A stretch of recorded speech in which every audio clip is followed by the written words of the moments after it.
Tim Walz enrolled at Chadron State College with a solid foundation of volunteerism and a strong work ethic. Upon graduation from Chadron State College in 1989, he was also named the youngest ever Nebraska citizen soldier for his superior efforts in the Army National Guard.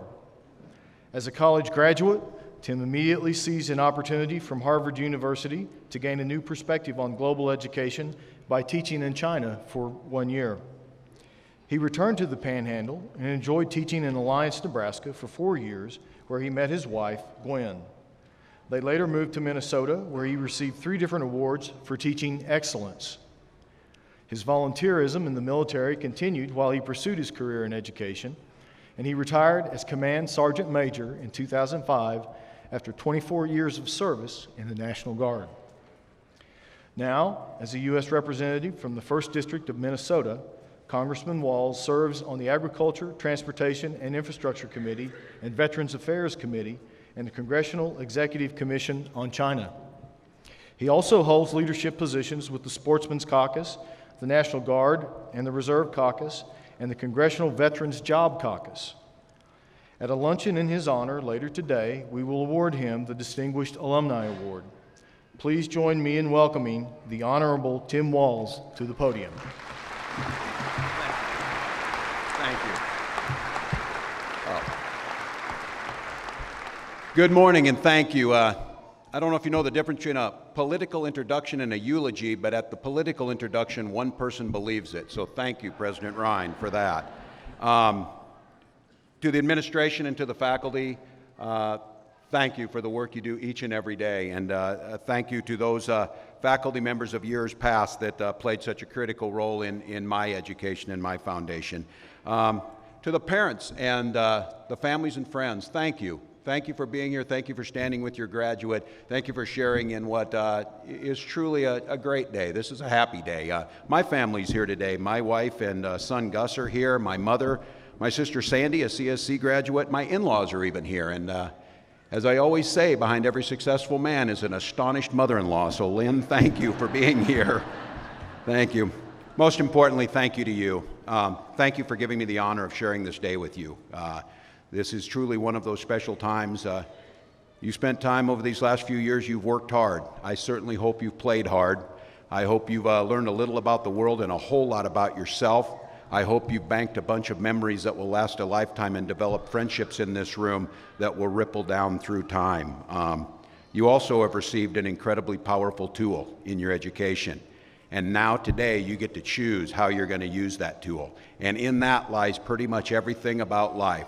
It's going to be the choices you make that are going to determine the way this world looks, the way your world looks, the way my world looks, the way my children and your children's world looks. 25 years ago on this very day, I was sitting where you are, also not listening to the graduation speaker, thinking in my mind I had a choice to make. I had been given a really good job offer, good pay and retirement and benefits. It was safe, it was secure, it was conventional. And I also had another opportunity presented to me. I could pack up, leave everything behind, fly off to the other side of the world and be part of the first group of American high school teachers teaching in a Chinese high school. And I walked out the doors after that and I met one of the faculty members on the way out and he asked me, it was Alan Shepard, some of these folks might remember him, and he said, "Have you made your decision, Tim?" And I said, I'm torn about it, I'm torn about it. And he said, "Living in this moment, as you stand here now and think about it, which path do you think is the one that's right for you?" And at that moment I said, I'm going to choose that unconventional door. I'm going to go. And that door didn't just lead to China. It led to a lifetime of doors that continue to present themselves and choices that can be made. So that advice and that choice had a ripple effect that is still rippling today. I wish I could tell you that life is going to be all opportunities and no challenges. I wish I could tell you it's going to be all joy and no heartbreak, but that would not be true. What I can tell you with absolute certainty is the choice that you make as those situations arise will determine the way the world looks to you. That will determine your future. The choice is yours to make. I remain an eternal optimist. In the line of work I'm in, I have to, with approval ratings between head lice and North Korea, I have to remain optimistic. I also supervised the high school lunchroom for 20 straight years. I remain that eternal optimist. But it's more than that. I remain an optimist because I understand skepticism is healthy. Cynicism and pessimism is cancerous. No stops things. Yes builds things. I would ask you, as you take a look at things, reject false dichotomies, false choices. Reject preconceived notions. The science graduates in this group will tell you it's human nature, and so will the psychology folks tell you, it's human nature to want to group things into categories. You need to resist the temptation to put people and experiences into easily existing categories. To do so robs you of the chance to create the world you want. It robs you of the chance to create those opportunities that wouldn't have been there had you gone with the pre-existing notions. Now, it's true at times. The categories do fit. Every time I tell someone I'm from Nebraska, it invariably ends with me saying, well, as a matter of fact, I do love football and mountain oysters. But there's far more to each experience and far more to each person. A willingness to wait and see. On any given day, I'm a husband, a father, a son, a brother. I'm a teacher. I'm a politician. I'm a bad golfer. In 2 weeks, I hope to be a marathoner. All of those things that come out there, a soldier, a veteran.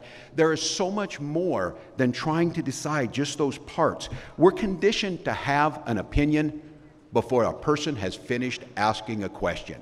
We're conditioned to say we already know and we're going to be there. That makes us look decisive. It makes us look like we're on the ball on this. It's okay to experience it yourself. It's okay to wait and see. And for the parents here, I'm not advocating a recklessness of choosing things that aren't smart. I know the student loan has to be paid. I know there's things that have to be done.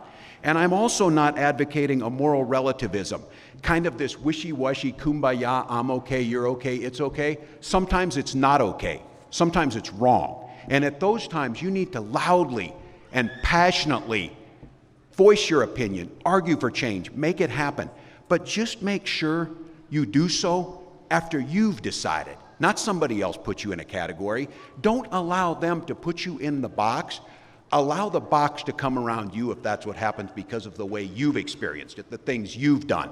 Don't see it from a way that someone else told you it would be. And so for those of you who resisted and did not look to see what little letter was behind my name before you decided which direction this was going to come from, thank you. For those of you who did look and have already determined, it's okay. None of you are voting in my district, so make the decision. Graduates, you haven't spent the last 4 years, or in my case, in some of you, 6 or 7 years, preparing to live. You are living.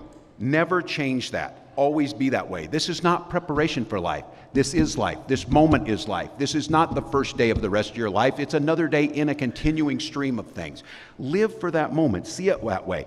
That tool that you've earned, that tool that you now hold and you have to make a choice on how you're going to wield it, it will sharpen over a lifetime. I can remember so clearly my first day in the classroom. I knew everything. And I can so clearly remember my second day. I knew nothing. I spent a lifetime learning with my students, looking at the world, experiencing and moving forward, asking those questions. So choose to live this life on your terms. Choose to resist those easy choices. Choose to understand that we're all in this together. Choose to see the beauty and potential of this incredible universe. I choose to believe that the future is bright. I choose to believe each of you are going forward. I choose to believe, because I kept this short, you listened to some of it, and things will go well. So that line that you inherit the future, you don't inherit the future. You make it to what you choose. Choose well, choose boldly, but above all else, choose without regret. Congratulations, class of 2014.